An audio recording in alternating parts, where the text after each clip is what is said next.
guys, Rosita here, and welcome to my channel, and welcome to Beginning Spanish for Medical Professionals. And although this is a Spanish series, but welcome to Japan, where I'm actually filming this right now. So for those that are brand new to my channel, I am a vocal and language coach. Not only do I teach people how to speak English, Spanish, and Japanese, but I also teach them how to sing in them as well. So if you guys are interested in singing lessons, definitely check out my series. If you can speak, you can sing.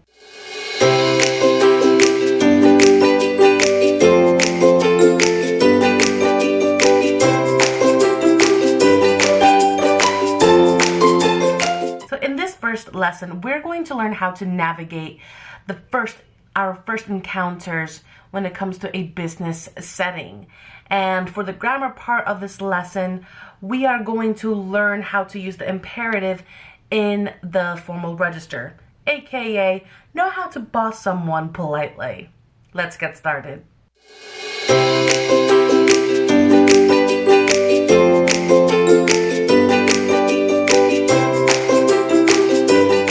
So what is the imperative mood?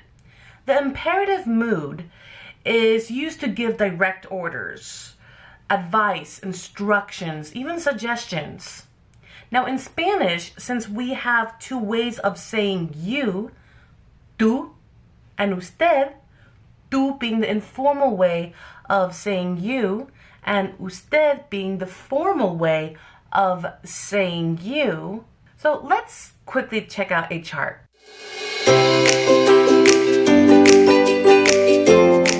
Now the verbs in the imperative form are conjugated in a different way. If you're talking to a person, you refer to them with a pronoun tú in an informal way.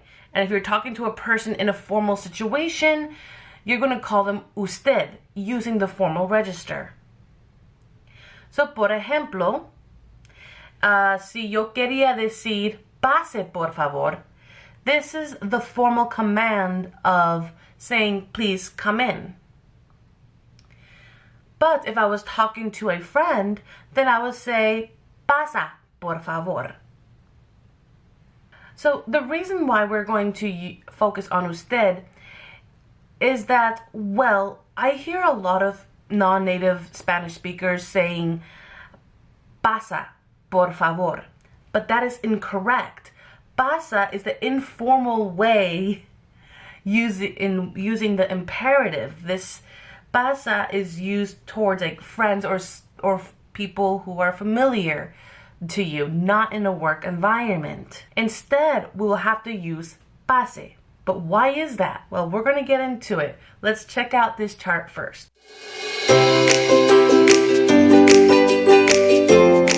Let's look at pasar.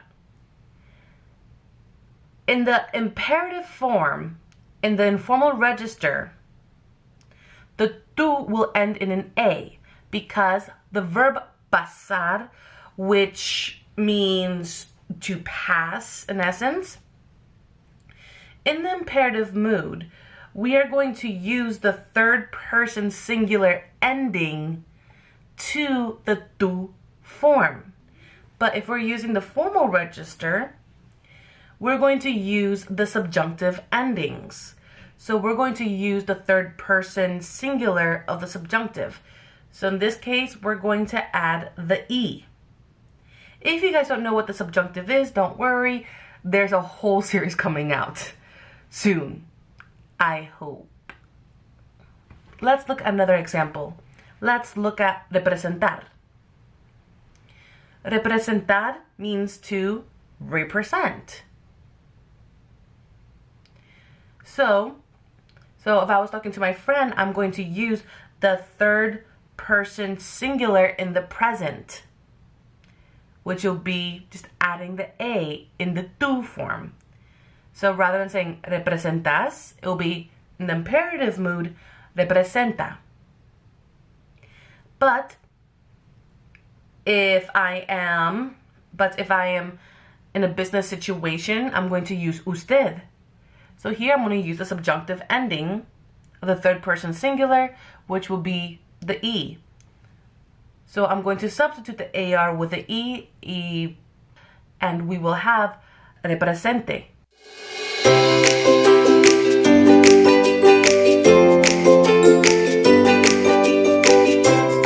So are you guys ready to navigate your first encounter in a business situation in Spanish? Let's do this. So the following sentence patterns that I provided are not only fantastic to use in an office setting, but also in a formal setting when you're first meeting someone for the first time. So let's check out these phrases. Tenemos pase a. Pase a means come into. Por ejemplo, if I want to say pase a la oficina, come into the office.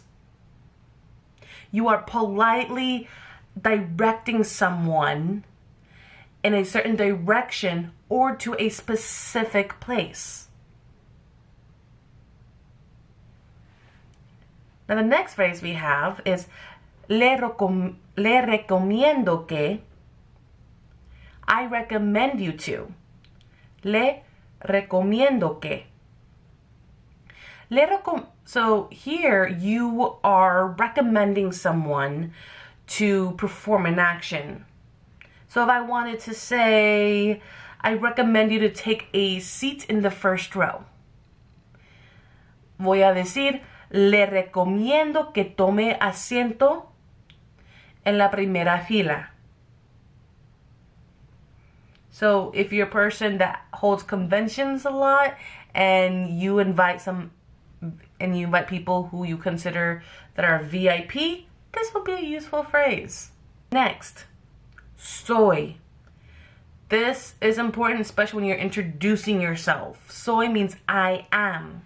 So not only will you say like, soy Rosita Ruiz.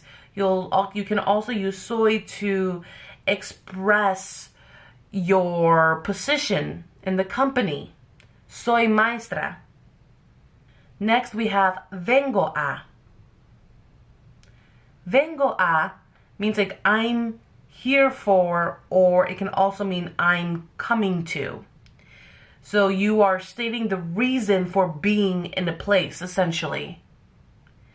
Por ejemplo, if I want to say I'm here for the interview for the accountant position. So let's say if I wanted to say I'm here for an interview for the accountant position, I will say something along the lines of vengo a la entrevista para el puesto de contador. Next we have soy de la división de. Soy de la división de. Now this means I'm from the ABC division. You're letting others know your division.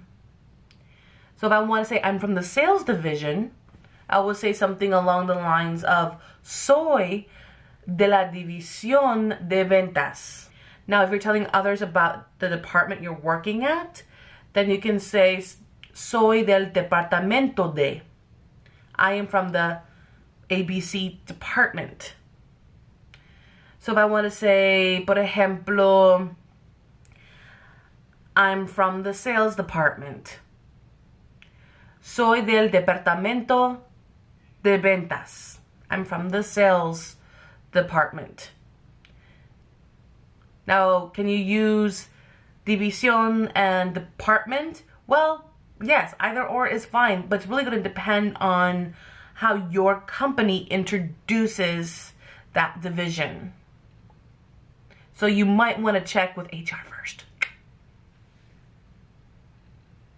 Next, to say, I'm here to represent. This next phrase, you are stating the entity that you are representing. So here you are stating the entity that you are representing. Por ejemplo, si yo quería decir, I'm here to represent Adidas. Vengo a representar a Adidas. So the phrase I'm going to use is vengo a representar a. Alright, so hopefully you guys found this video useful. Please let me know in the video comments below. I would like to challenge you to do an exercise. I would like for you to do some conjugations in the imperative mood. So let's go back to these verbs. I would like for you to first translate these verbs from Spanish to English. And then I would like for you to conjugate these following verbs into the command form of usted. And I would like for you to conjugate these verbs in the command form when in formal situations.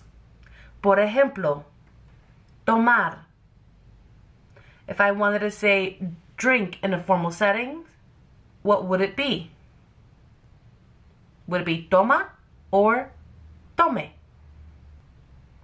Well, I'm going to allow you guys to guess that one in the comments below, and I'll give you an answer later on.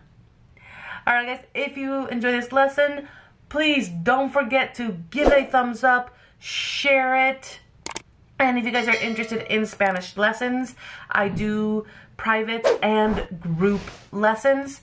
So for more information on that, go ahead and check out my Take Lessons profile, and also you can check out my website.